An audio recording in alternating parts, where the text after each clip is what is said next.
मानहानि केस में राहुल गांधी के दोषी पाए जाने के बाद उनकी संसद सदस्यता को रद्द कर दिया गया है। कांग्रेस नेता राहुल गांधी की संसद सदस्यता आज शुक्रवार दोपहर करीब 2:30 बजे रद्द कर दी गई। वे केरल के वायनाड से लोकसभा सदस्य थे। लोकसभा सचिवालय ने पत्र जारी कर इस बात की जानकारी दी है। मानहानि केस में सूरत की कोर्ट ने गुरुवार दोपहर 12:30 बजे उन्हें 2 साल की सजा सुनाई थी। राहुल गांधी ने 2019 में कर्नाटक की सभा में मोदी सरनेम को लेकर बयान दिया था। उन्होंने कहा था, सभी चोरों का सरनेम मोदी क्यों होता है।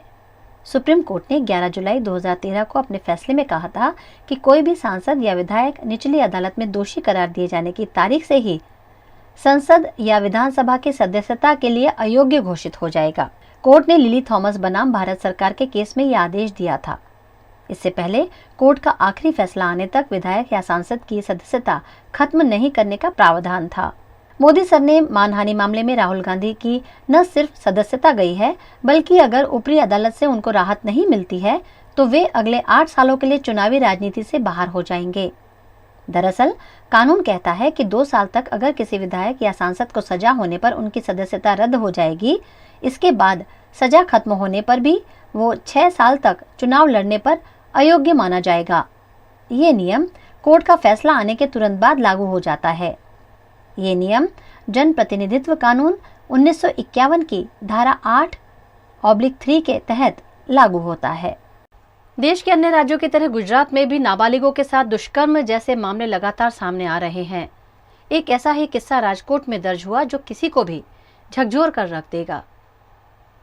राजकोट के पौष इलाके में रहने वाली 10 साल की बच्ची ने अपने पिता से मोबाइल और डॉगी लेने की जिद की थी, लेकिन जिद पूरी नहीं करने पर बच्ची मोबाइल और एक्टिवा लेकर घर से निकल गई और सीधी कोटेचा चौक निकट की केके होटल पहुंची और कमरा मांगा, लेकिन होटल के कर्मचारी ने उसे दूसरी होटल में ले जाकर उसके साथ दुष्कर्म किया। इस मामले पुलिस ने पॉक्सो एक्ट के तहत मामला दर्ज कर आरोपी को गिरफ्तार कर लिया है। 20/3/2023 રોજ આ કામે જે ભોગ બનનાર છે એના ઘરે મોબાઈલ સંબંધે એના ફાધર મધર સાથે થોડું એને વાદ વિવાદ થતાં પોતાના ફાધરનો મોબાઈલ અને એક્ટિવા લઈ અને એ ઘરેથી નીકળી ગયેલી હતી અને જે સંબંધે ગાંધીગ્રામ પોલીસ સ્ટેશનમાં IPC 363 ગુનો એમના ફાધરની કમ્પ્લેન અનુસંધાને દાખલ થયો। છોકરી 10 વર્ષની ઉંમર હતી એટલે IPC 363 ગુનો દાખલ કરવામાં આવ્યો હતો।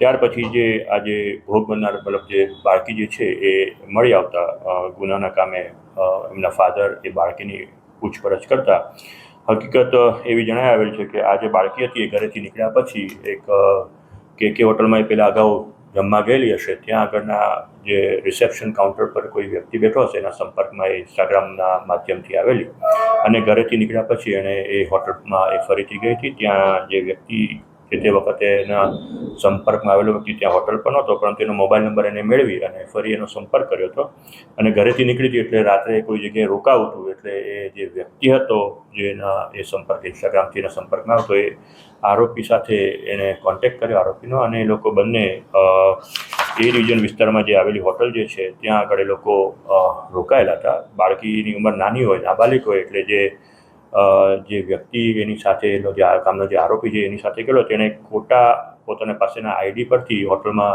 રૂમ બુક કરાવેલી અને ત્યાં એ લોકો ત્યાં રોકાયા હતા, જ્યાં આગળ બંને વચ્ચે સંબંધો પણ બન્યા હતા અને જે બાબતે એની હકીકત પોલીસ સ્ટેશને જાણવા મળતા તપાસ કામદાર મારફતે જુદી જુદી કલમો છે IPC 374ની રેપની કલમો અને જે ખોટું ID યુઝ થયેલું તે સંબંધેની કલમો જે છે એ ગુનાના કામે એડ કરવામાં આવેલી છે। આરોપી મળી આવતા આરોપીને અટક કરી એની પૂછપરછ કરી અને જે કાયદાકીય પ્રોસેસ છે એ કરવામાં આવેલી છે અને આ સંબંધે જે ખોટું ID યુઝ થયું હતું જે અન્ય લેડીનું એના અનુસંધાને IPCની કલમ પણ એપ્રોપ્રિએટ કલમ 419 પણ આમાં એડ કરવામાં આવેલી છે। આ બાબતે જે જરૂરી આધાર પુરાવાઓ છે મેળવવાની પ્રોસેસ ચાલુમાં છે। આરોપી જે હાલ અત્યારે જ્યુડિશિયલ કસ્ટડીમાં મોકલી આપવામાં આવે છે। તપાસ તજવીજ હાલ ચાલુમાં છે। સાહેબ, ખાસ કરીને જ્યારે હોટલ ઉપર તે રાત્રિ રોકાણ કર્યું હતું ત્યાં ખોટો દસ્તાવેજ આપ્યો છે, તો ક્યાંક હોટલ જે સંચાલક છે તેમની પણ બેદરકારી કહી શકાય? હા, એટલે એ બાબતે અત્યારે અમારી ઇન્વેસ્ટિગેશન ચાલી રહી છે, જેમાં જે કોઈ દોષી હશે એના વિરુદ્ધમાં જે કોઈ કાયદાકીય પ્રોસેસ કરવાની થશે અમે એના પર જરૂરી પગલાઓ લઈશું। તપાસ તજવીજ હાલ ચાલુ છે અને ડિટેલ્સ ઇન્વેસ્ટિગેશન થઈ રહ્યું છે। कई सालों पहले पढ़ाई छोड़ने के बाद वडोदरा की सिंगल मदर फरहीन अपने बेटे को पायलट बनाने के लिए इन दिनों 10वीं की बोर्ड परीक्षा दे रही हैं।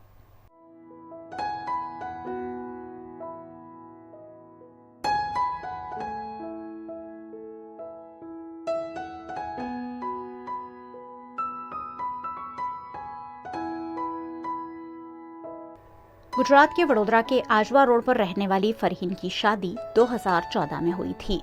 फरहीन ने 8वीं कक्षा की पढ़ाई के बाद पढ़ाई छोड़ दी थी और घर के कामों में जुट गई थी।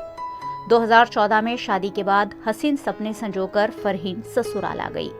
शादीशुदा जीवन के दौरान एक बेटा भी हुआ, लेकिन पति के साथ अनबन के चलते कुछ सालों पहले फरहीन का डिवोर्स हो गया। अब फरहीन खुद ही अपने बेटे की देखभाल करती है, उसे पढ़ाती भी है।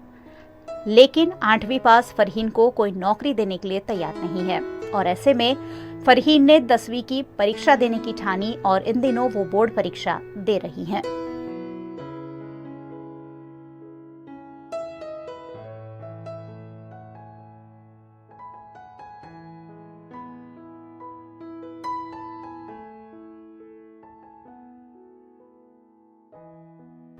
फरहीन खाना बनाकर और छोटा मोटा सिलाई काम कर फिलहाल तो अपना और बेटे का गुजारा चला रही है, लेकिन उसे बेटे को पायलट बनाना है और इसलिए वो खुद पढ़ लिख कर अच्छी नौकरी करना चाहती है।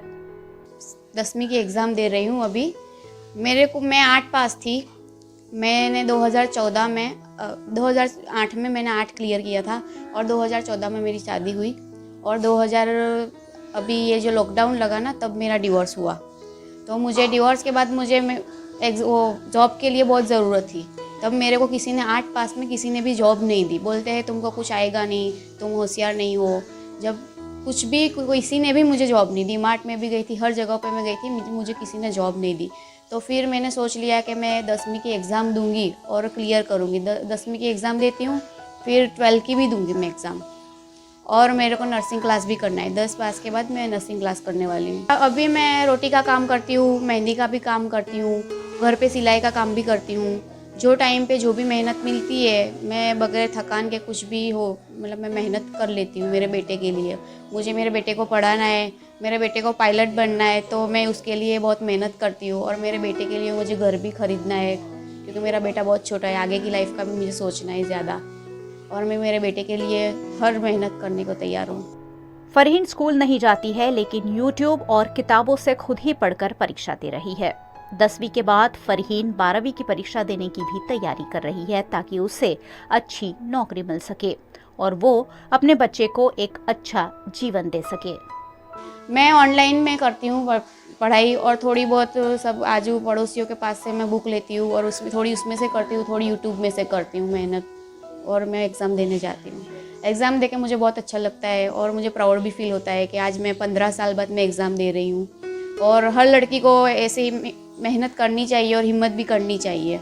किसी के ऊपर डिपेंड नहीं रहना चाहिए, खुद के ऊपर ही होना चाहिए। बुलंद हौसलों की धनी फरहीन सभी सिंगल मदर महिलाओं से कहती है कि जीवन में आगे बढ़ने के लिए पति का होना जरूरी नहीं है। अगर आपकी इच्छा शक्ति प्रबल है तो आप जरूर अपना और अपने बच्चों का अच्छा पालन पोषण कर पाएंगे। तो बધી છોકરીઓને કહું છું કે ગર્લ્સ થઈને કોઈ જાતની હાર માનવી ના જોઈએ। હસબન્ડ હોય તો જ લાઈફ નીકળે એ વસ્તુ પાક્કી નથી કે હસબન્ડ વગર પણ લાઈફ આપણે કાઢી જ શકીએ છીએ। આપણે હौसलो રાખવો જોઈએ કે હસબન્ડ વગર લાઈફ કાઢીએ આપણે।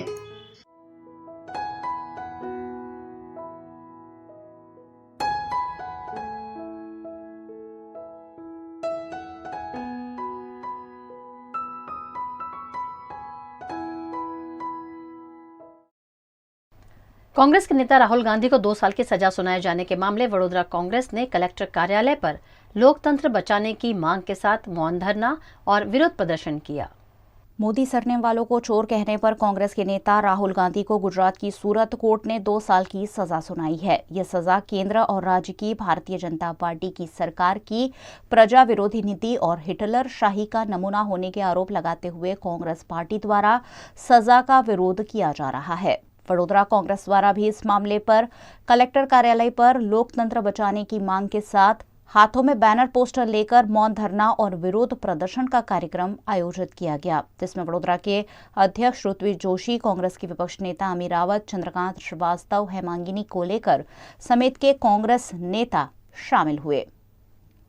हमारे नेता राहुल गांधी जो भारत जोड़ो यात्रा लेके निकले कन्याकुमारी से लेकर कश्मीर तक, उस यात्रा में लोगों ने जो अपनी वेदना बताई और भारत जोड़ने की बात जो राहुल जी लेकर निकले, यात्रा को बहुत बड़ी सफलता मिली पूरे देश में, हर राज्य में।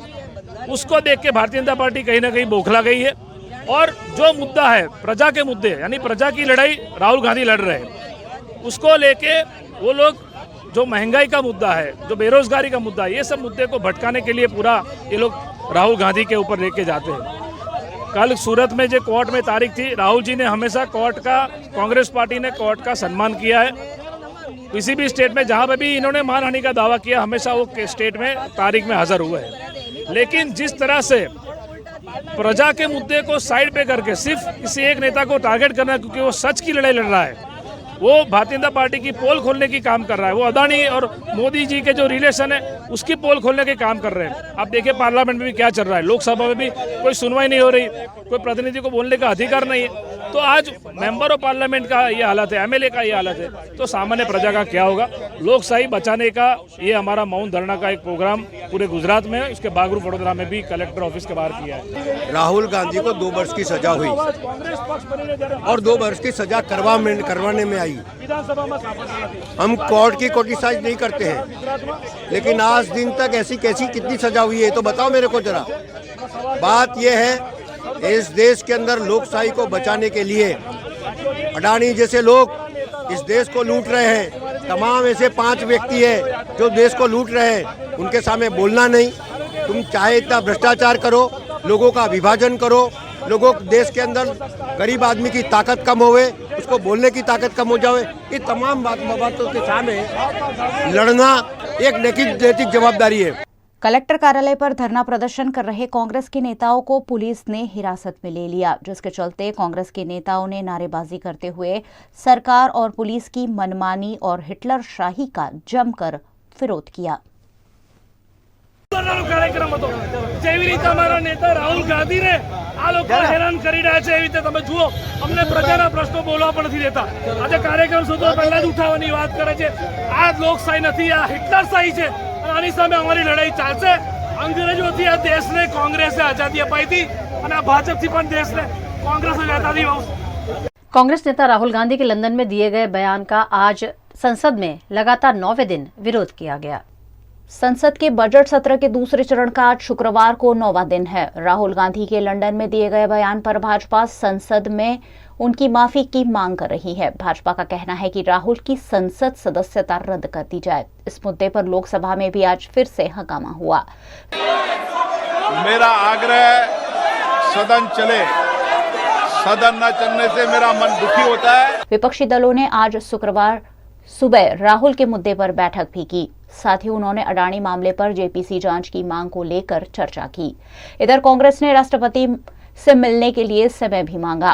कांग्रेस ने इस मामले आज शुक्रवार सुबह 11:30 से 12 बजे विजय चौक तक पैदल मार्च भी निकाला। इसके अलावा 14 विपक्षी दल शुक्रवार को सुप्रीम कोर्ट पहुंचे। इन दलों का आरोप है कि केंद्र सरकार सीबीआई, ईडी जैसी केंद्रीय जांच एजेंसियों का इस्तेमाल कर विपक्ष के नेताओं को टारगेट कर रही है।